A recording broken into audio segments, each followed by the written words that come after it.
Hello and welcome to Fedmail. Thank you for joining us on this Friday afternoon. I wish you and your family members, friends, and loved ones good health, and I wish you a Shabbat Shalom. I want to encourage you to once again have a look at the Fedmail email so that you can see upcoming events. We're continuing with our past emissary series. This has been a really popular program that we've brought to you a number of times during the COVID-19 pandemic. We also have programs from our partners in a number of organizations around the country and in the community. I don't want to go through each of them. Some of them are coming up this week. Some of them are coming up next week, but please have a look. One of the things I'm most proud of is the enriching programs that have been offered locally by all of our organizations throughout COVID. Our congregations have done a terrific job. Our JCC has done a great job. And I hope you like what Federation has brought to you each week in Fedmail as well. So please have a look at that. I also want to alert you to a special matching grant campaign taking place. Now, you may remember that earlier, just a few weeks back, we had announced that we had a $50,000 matching grant program from Jewish Federations of North America to help those challenged by these by the difficulties in taking place today because of COVID and for other reasons. We were successful in that. We were able to raise the $50,000. Thank you so much to the nearly 40 members of our community who participated in that matching grant program. Now I have another matching grant opportunity for you. Our friends at Westboro Chabad, Rabbi Green and Rebbitzin Green and their terrific family have experienced hardship due to some difficulties, really severe difficulties that they've had with their house. We want to get them back on their feet. We want to help them repair the situation in their home. And one of our community members has generously donated to Federation $15,000 that needs to be matched. So we're asking community members to please let us know if you can help out with this matching program. This is a real mitzvah, and they're a great family and really need our support and help. I also want to remind you once again that the butchery is doing deliveries. I believe the next delivery is on January 20th, and you can really make orders right up until the day before the delivery date. There are also great programs taking place that I already mentioned, webinars, presentations, and that sort of thing. Don't miss it. And of course, our annual fundraising campaign is still underway in earnest, and things are going very well with that too. I want to thank all of the new donors who have stepped up to contribute to this year's campaign. It's special to note them, and that's an important part of growing the resources that are needed for our local community and communities really throughout the world that are partnered with us through the Jewish Federation, Greater Jewish Federation Network.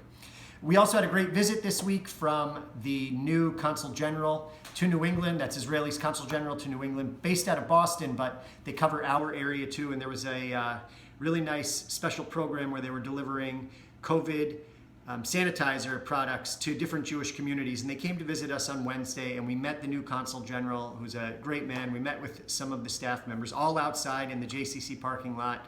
And we were fortunate that the Telegram and Gazette and the local Spectrum, Worcester Spectrum News, covered that program for us. So you can take a look at the links and you can hear what the Consul General had to say and what the write-up looked like in the Telegram and Gazette. And of course, last but not least, I think it's important for me to mention the events that took place earlier this week in our nation's capital. I don't have a speech written about it, so I'm going to speak from the heart, and please forgive me if I pause when I'm talking about this because it's a difficult topic.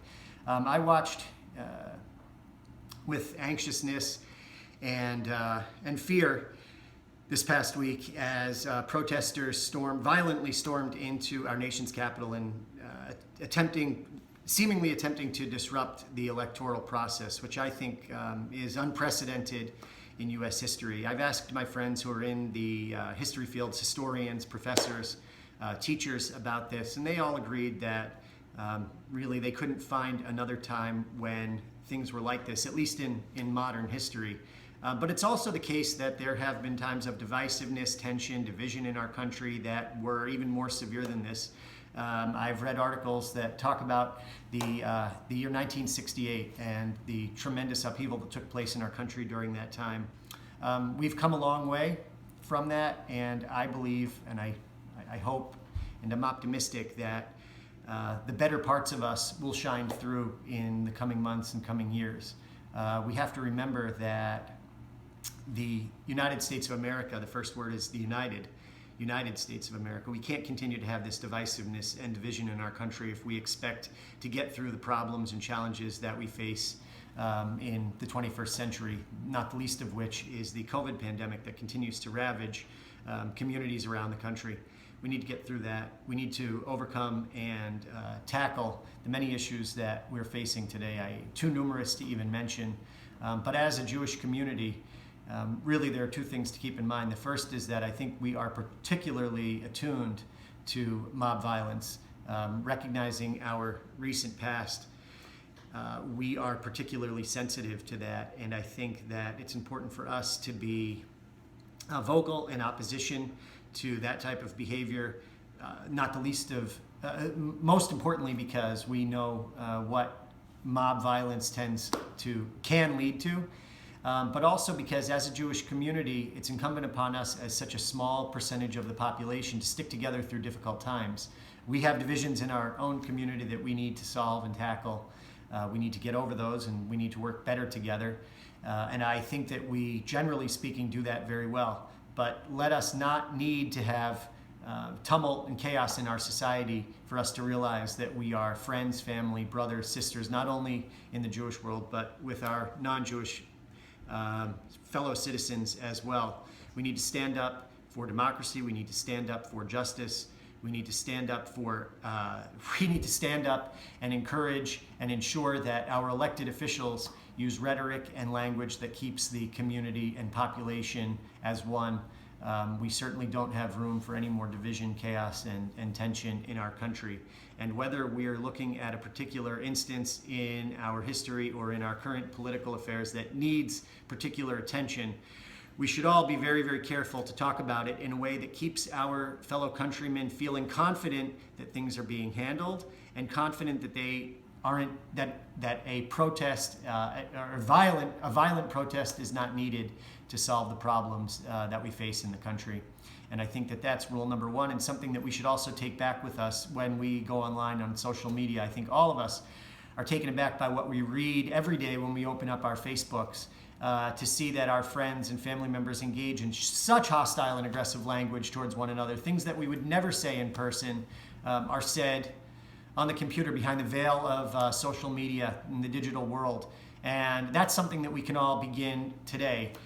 We shouldn't be talking to one another the way we talk to one another. And even when we have difficulties and divisions and disagreements, we should be able to discuss that in a way that is sensitive to what the other people think, even though we know in some cases they're completely wrong. But we should still recognize that we probably will have a much easier time convincing them of our position if we approach it in a more civil, reasonable, and logical way. So I for one hope that I for one am going to take that responsibility myself. I try to do that when I engage with people who disagree with me, and I hope you will too. But most importantly, we need elected officials who behave that way and who recognize that the United States of America and the shalom bayis, for lack of a better term, here in our country is of paramount importance, and we should always keep that in mind. A little levity for you. I noticed last week that my lapel pin had flipped upside down. No symbolism there. And also I see that the light above my head makes me look like alfalfa. That's just the light. My hair is combed. I think we all need to take some time to laugh, play a little self-deprecating humor now and then, never hurts. Thank you all so much for being a loving, caring, supportive community. Let's keep holding one another to high standards. Let's march arm in arm with one another, supporting one another, making sure all are cared for. That's what Jewish Federation is about. I know you have that value as well, not only as a Jewish community, but as Americans. I think I've talked for about 10 minutes now, and so I'll let you go. I want to wish you once again a good Shabbos and a very happy Shabbat Shalom. Bye-bye.